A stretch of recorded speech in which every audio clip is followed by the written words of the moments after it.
Good morning. It is Tuesday. It's the 26th of November, and our reading is from Luke 22:32.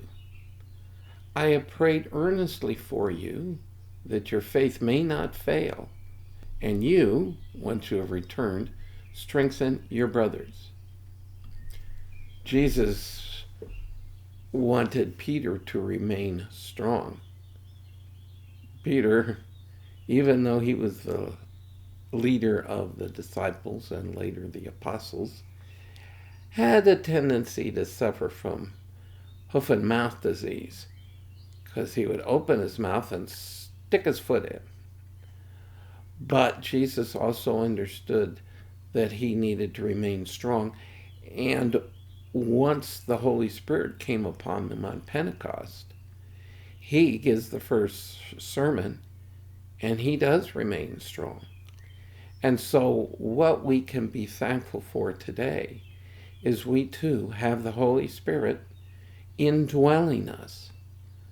We were talking about this on Sunday in the class about the fact that in the First Testament, when the Holy Spirit came down on people, he did so for a specific purpose. He did not permanently indwell them. He came down on Samson. He came down on Gideon. And he's provided them what they needed to do what they needed to do. But he did not remain.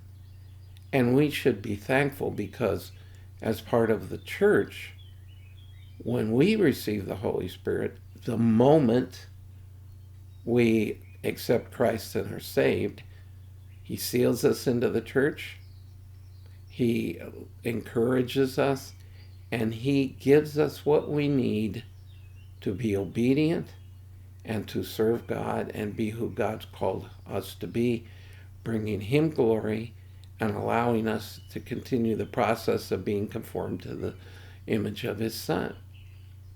And so that is probably after our salvation, the receiving of the Holy Spirit is the next thing we should be most grateful for, because we can't live the Christian life except as we depend on him. And that's the good news. God doesn't expect us to.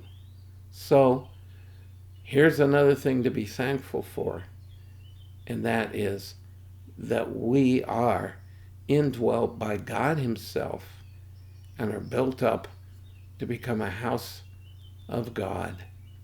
And one day we will see him and we will hear well done as we thankfully depend on his Spirit.